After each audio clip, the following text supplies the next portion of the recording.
All right, 8.1. When is our project due? Friday? Friday. Ratio and proportions.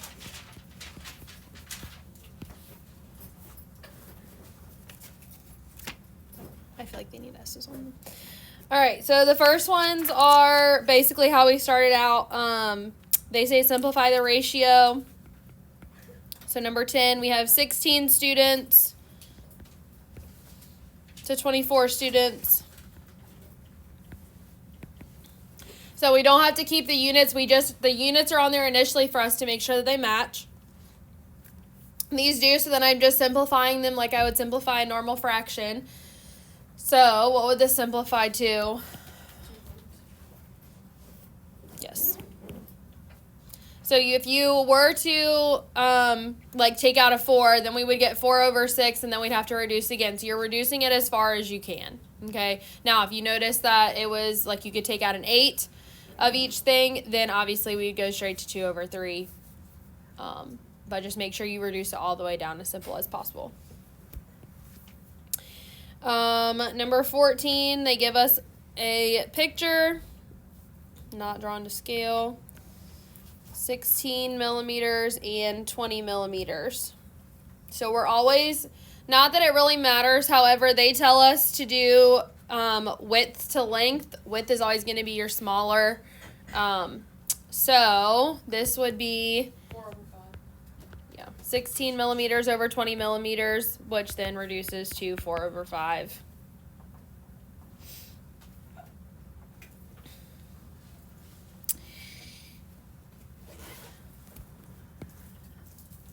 The next stuff is basically the same thing as number 10, but they're going to have different units. A couple of things that I want to make sure you're aware of, because I recognize that everybody, one, doesn't remember conversions from elementary school, and two, I've also realized that every school doesn't teach conversions, so I feel like we need to talk about a few of them. There are 12 inches in a foot. There are 3 feet in a yard. There are 100 centimeters in 1 meter.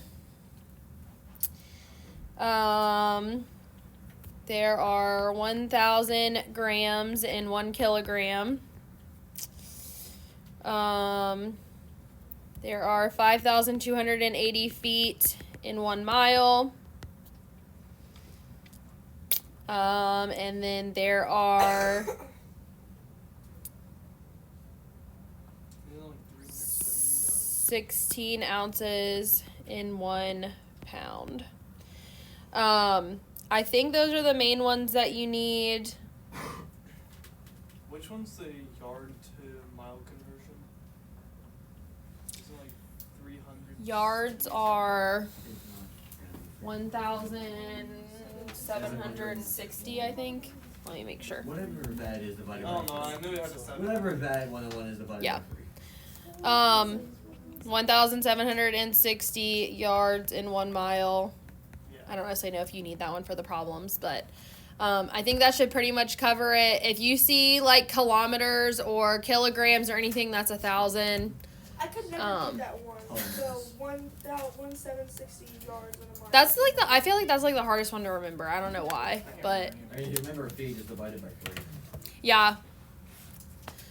I don't know always why mess that up never meters. like stuck with me when I was. There's somebody at the door I again. always messed up like fluid ounces. Are you done? Do you enjoy your Chipotle? Did you get your food? Oh yeah, it's in my locker. I didn't know if I could bring it in. You can eat it. That's fine. Can we share?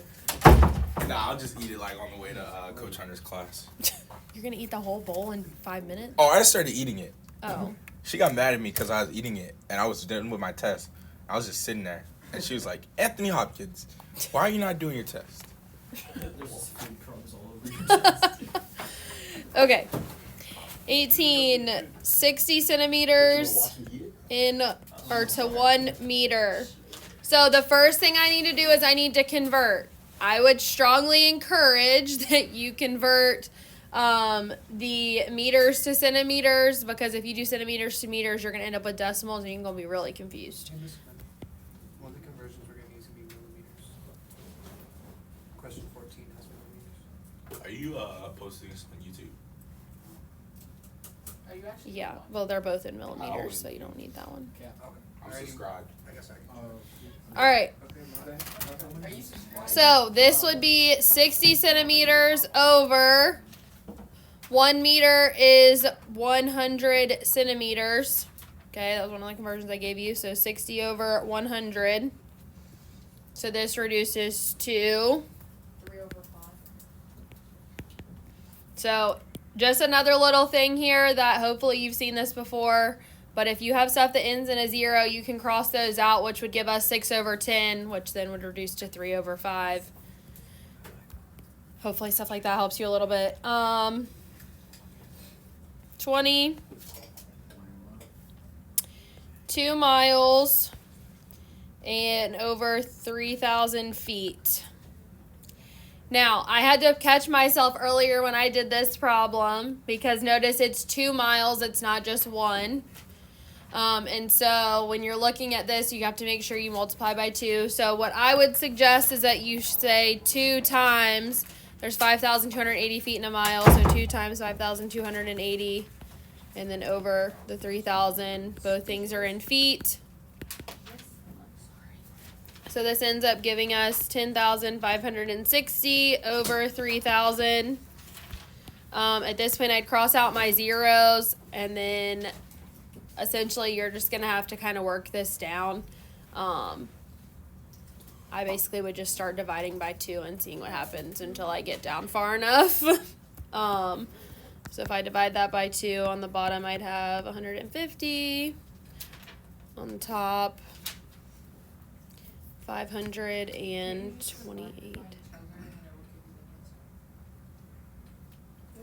If it works out perfectly, it would, but if it doesn't work out perfectly, then it won't. Otherwise, it'll just give you a decimal.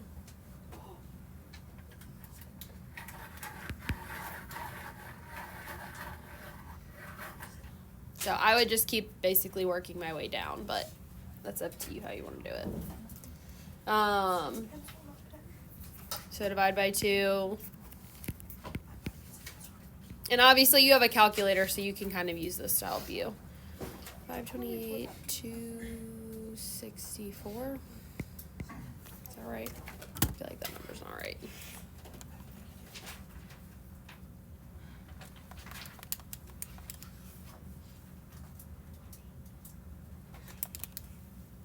Yeah.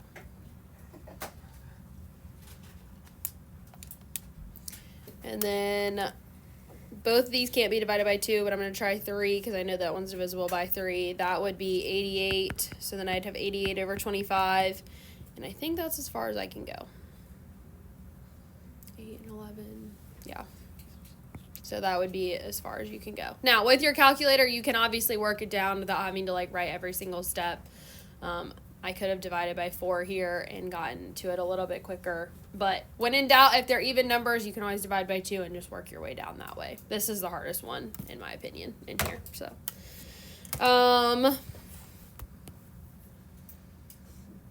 22, 2 pounds, and 20 ounces. So what do I need to do? 16 times 2 because I got to convert. So we're going to go pounds to ounces. So 2 times 16. And if you don't, if you can go ahead and multiply this and write this as 32, you can absolutely do that. So both of these are in ounces. I've got 32 over 20, which reduces to what? 8 over 5. 8 over 5.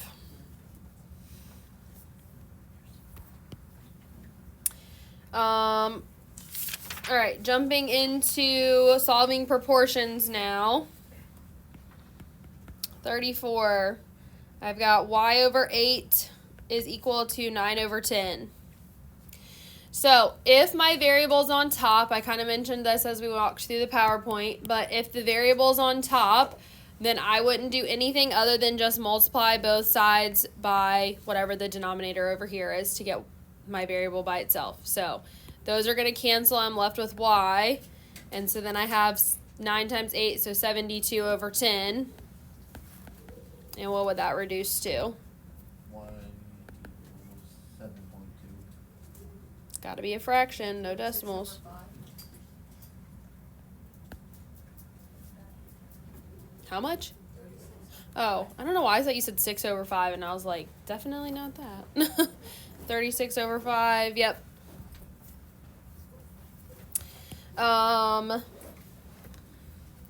36. I'm going to show you two different ways we can do this one. We've got 4/b is equal to 10/3. So I can either do this. I'm going to actually write the problem twice so I can show you both ways. And you can pick whichever way you like. I will always do cross products because that's, in my opinion, a shortcut way to do it. But cross products is the pretzel thing where we multiply like this. I have 3 times 4 is 12. I have b times 10, which is 10b. And then I divide by 10. And 12/10 reduces to 6/5. And that would be b.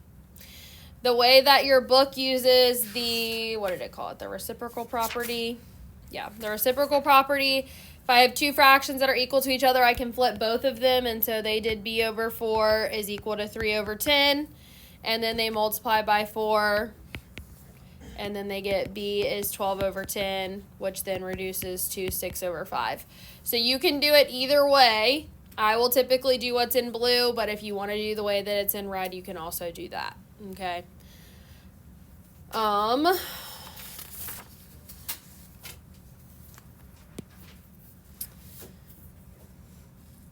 40. 4/y minus 3 is equal to 8/y.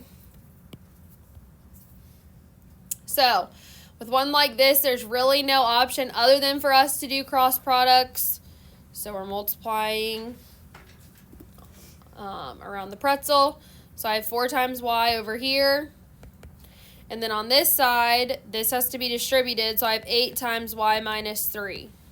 If you feel like you can go ahead and multiply 8 times y and 8 times -3 without writing it this way, you can go ahead and do that if you want. But a lot of people forget to multiply it on the whole thing, so that's why I usually write it this way. So I've got 4y is equal to 8y minus 24. And then we're just solving a simple equation. So subtract 8y. So I've got -4y equals -24. Divide by -4, so y equals 6. Positive. Negative over negative is positive. Questions on that one? Yeah, I know. I wanted to graph it. I was like, why am I graphing it? 42. 3x minus 8/6 is equal to 2x/10.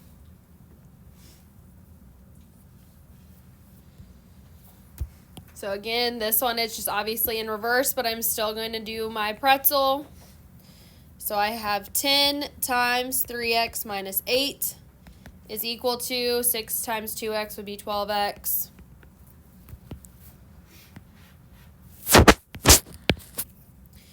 So then distribute, I've got 30x minus 80 equals 12x. I'm going to move this, even though I usually like my variables on the left, I'm going to move them to the right because I already have the number by itself over here. So subtract 30x. So I get -80 is equal to -18x. Divide by -18. -80 divided by -18 reduces to what?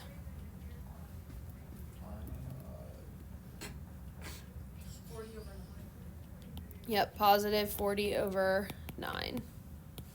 So both are negative, so it's going to become positive, and then the only thing I can take out is a 2.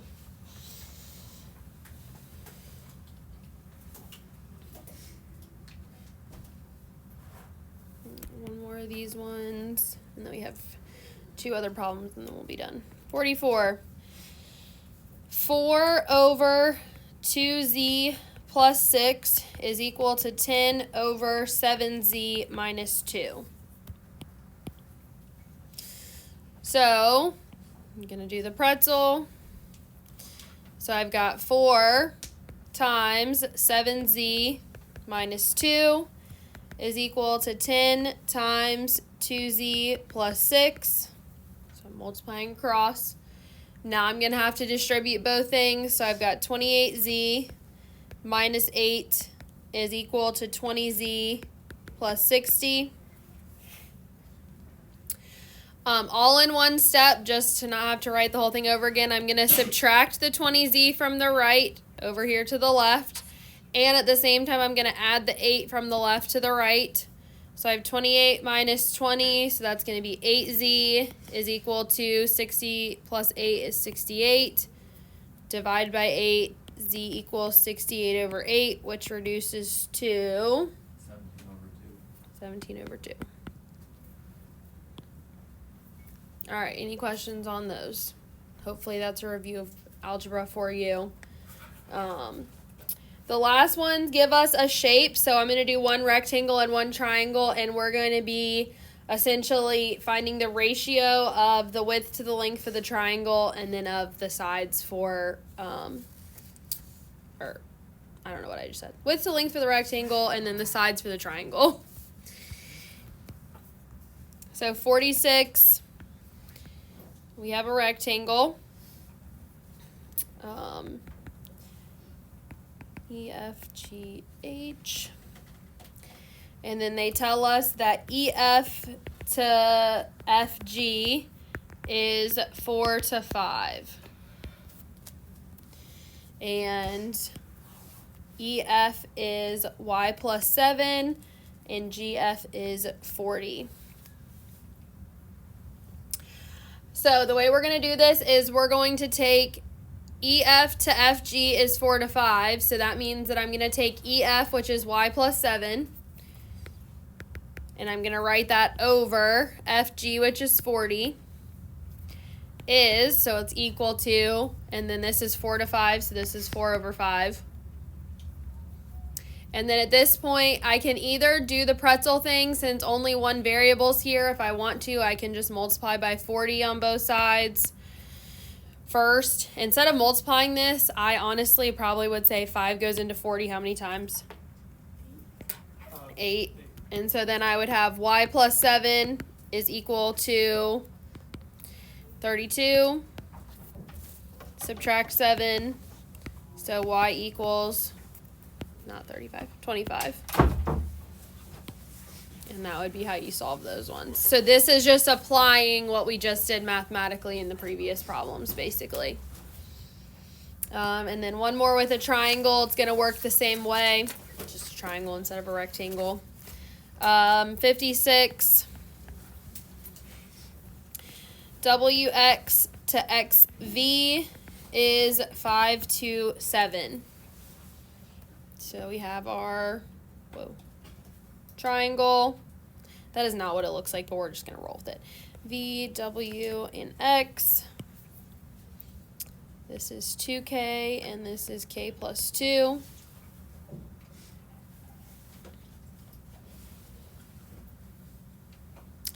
So WX to XV. WX is K plus 2. XV is 2K.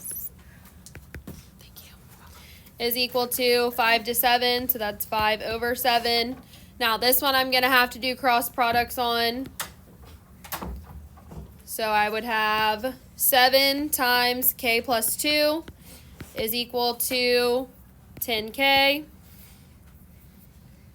Distribute 7K plus 14 equals 10K. I would subtract the 7K, so we've got 14 equals 3K. Divide by 3, K equals 14 over 3, and then you would be done on those ones. Okay, so these ones are just a matter of setting them up. But the big stuff in this section is just being able to like multiply. It's basically doing the algebra stuff that comes with this. Any questions on this? All right, problems. 11 through 23 odd, and then 33 through 45 odd. And 55. And these ones should be relatively quick. They shouldn't take you too terribly long to do. So make sure you copy it. These pictures aren't complicated. And there's only like 2 of them that have a picture, maybe 3. So you shouldn't have a problem copying those over. Don't forget, theorems and postulates are due tomorrow. If you have them done and you want to go ahead and turn them in, you can put them up at the front. If you have vocab done, you want to put that up there as well. That's not due till next week. I don't know. Should be the big Sorry, I guess I gotta focus too.